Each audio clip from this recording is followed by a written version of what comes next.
get back to the NWA for a minute. We got the business side of it, but there's some performance side of it too. Mm-hmm. I did know that you were on the TNA show. Mm-hmm. Was that something you enjoyed, or it was just part of the situation and you went with it?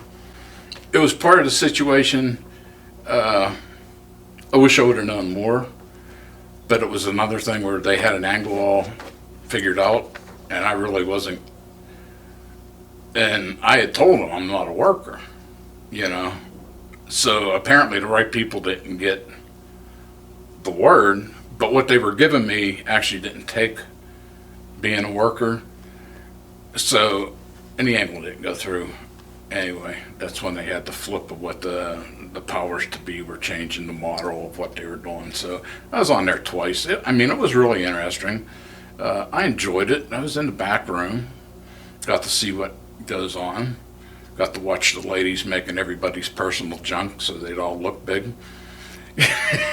Okay.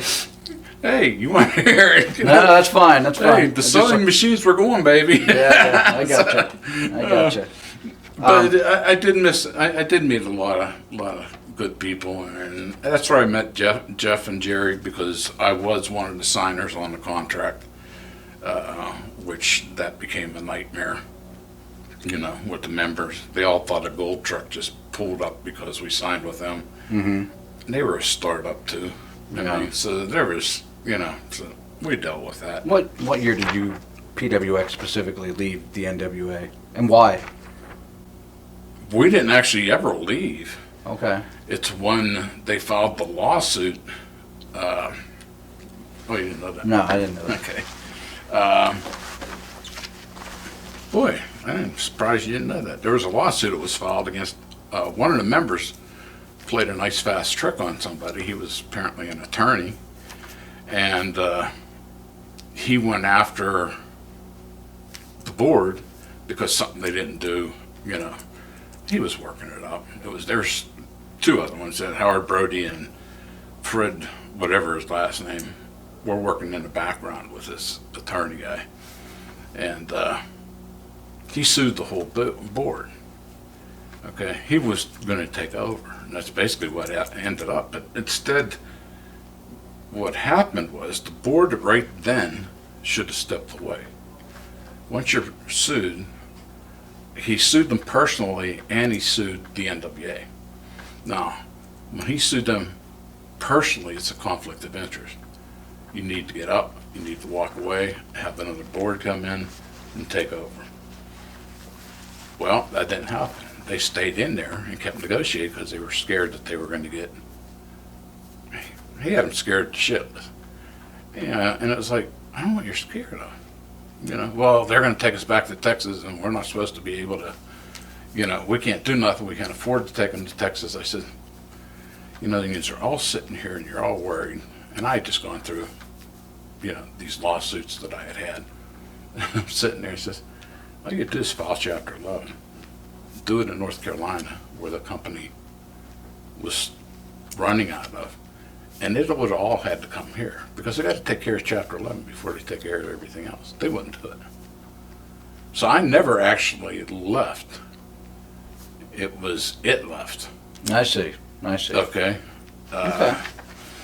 So that's that story. I guess I would still be a member if that's the way it was, but they kept, asking me to do the resign thing, and I did the typical worker thing. It's like, oh yeah, I'll get to it. I never signed shit. Every year here, there's a memorial show for Shocker Shawn Evans. What can you tell me about him? For anybody that wouldn't know him, tell me about him. Shocker was a major fan. He was also a next door neighbor. He actually rented my house from me. But he wanted to do it. He was one of the guys that came to me to get the ring put in my warehouse. That's one of the reasons I went and did it, because I knew him and I could trust him. A heart bigger than gold. He had the dreams. He had the same problems that these guys have with the dreams at certain points. He went down south and worked with Dusty for a while. got onto WWE. We have, clips of him playing Santa Claus and doing all this other stuff. He was a hell of a worker. And we get in touch every time he come back. And when I found out that he had cancer, kind of a gut-wrenching thing, and he came home, and he said, "Jim, can I help train until I'm done?" It's like, holy shit, what are you saying until you're done? Well, he knew it was stage 4. I said, "Shawn, you do whatever you want. The knowledge you got." He said, "I just want to get back." He said, "You started me. You gave me the chance. You let me do this stuff. I want to take this time and get back." And it was like, "Shawn, whatever you want, bud. I mean, you were a neighbor. You're like a friend. You watch my kids. I watched over you and so, when they were young. So that's why we're so tight with Shawn. He actually, as we say, helped start PWX because he was the one that got it set up in the warehouse and Okay. gone from there. This is a terrible segue out of that. But I want to say that, all of us, me first in line, we all sort of have critics. People that really hate our guts, don't like us. They'll say anonymous stuff about us on mystery boards. What are some of the things that people have said about you that you feel like isn't fair? What haven't they said? 24 years, I've had everything said about me. And the funny part, I'd say 95% don't even know me. They've never sat and had a conversation one-on-one with me.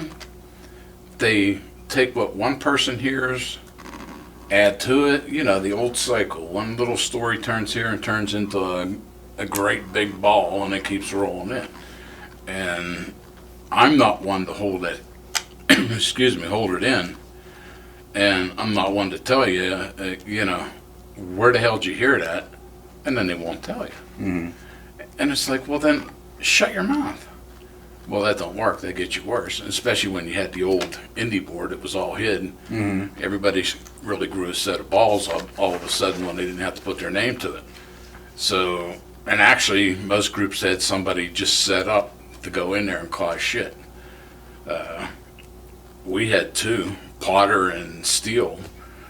Quinn had them make sure they watched the board for us, because people come after us and do what they want.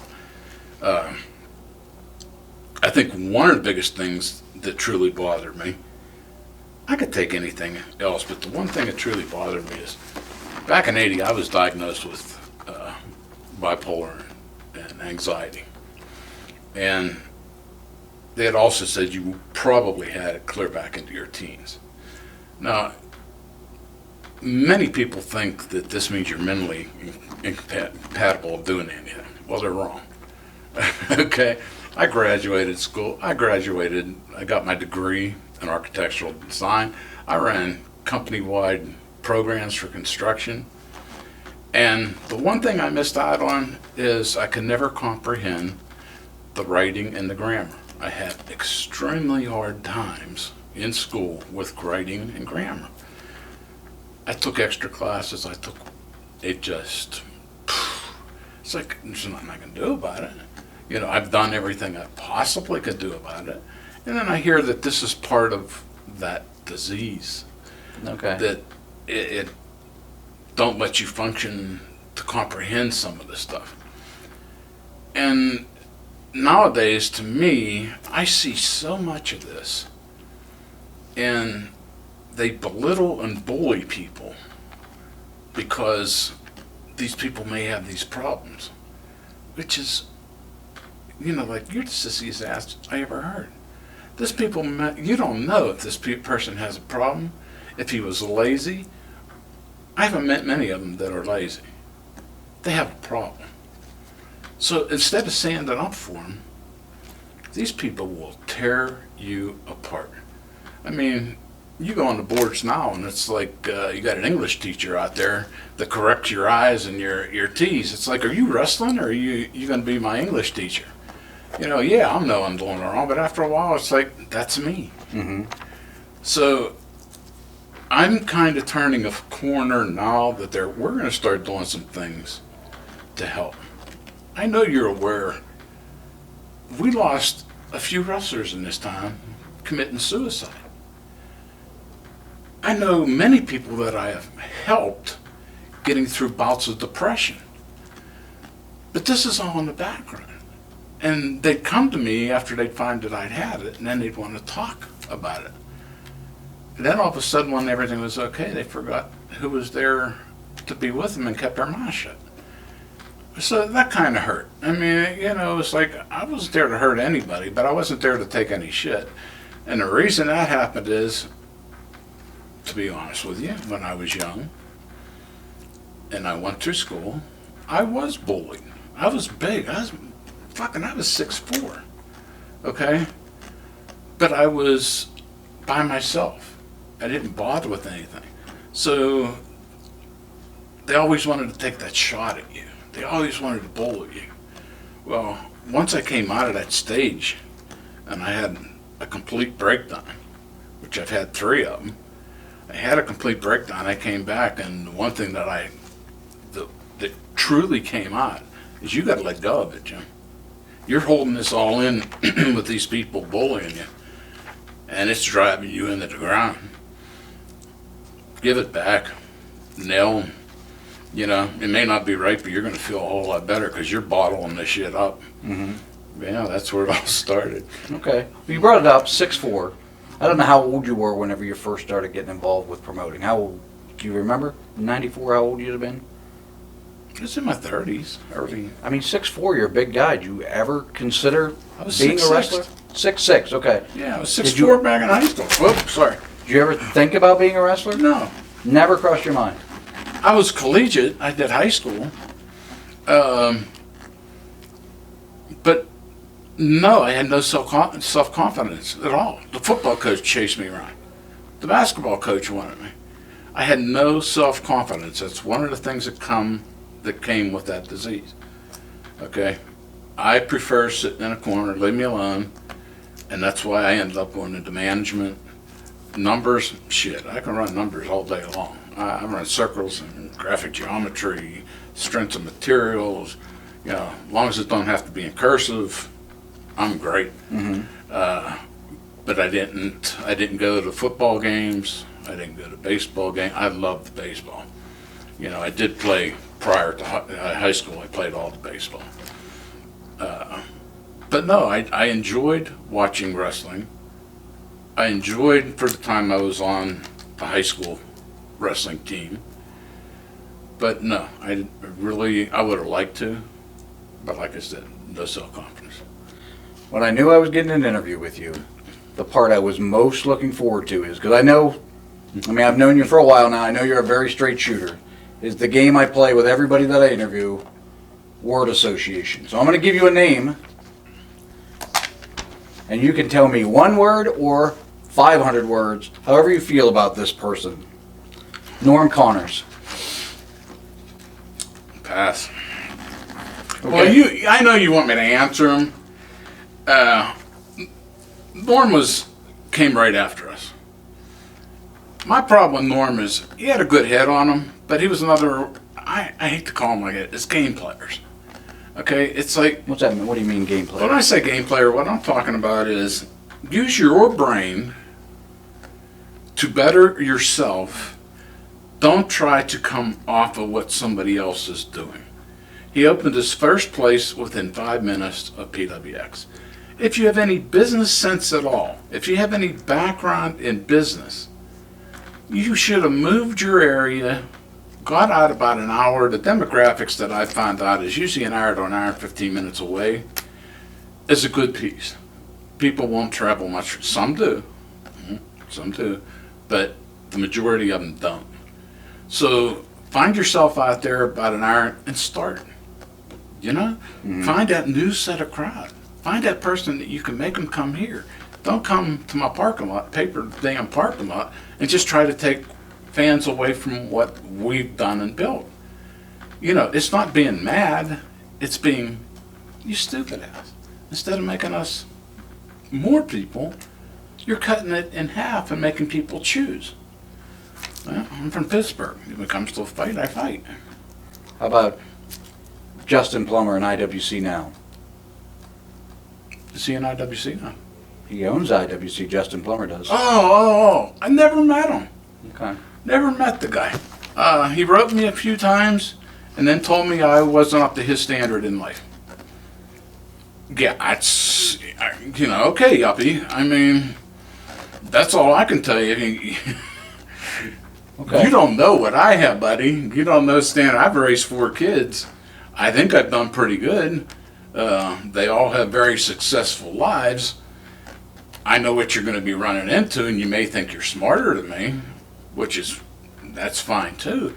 But I've asked him several times to sit across the table. Let's talk. Have a couple beers. But again, he's not a worker. He's listened to all his people that are coming. And normally, the way that I've seen it happen, it's somebody that comes from your organization that goes to their organization. The way they get in is bad mouth where you're at, so that promoter thinks he can get information on you, and they're trying to hurt you.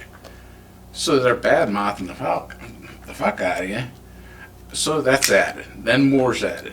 Like I said, Plummer don't know me. Chuck was another one. Chuck never knew me a day in life, and it was like, yeah, I'll get that motherfucker. It's like, what'd I do to you? Your competition. You're now running 5 minutes, 10 minutes from me. What do you want me to do? I'm sustaining and trying to make a viable income. You don't care. You're going to work. I'm trying to make this work for everybody. You won't even listen, and all you can do is call names and play tough guy. Well, I think I got you wound up already, so let's keep it going. Derek, Dr. Feelbad, RWA.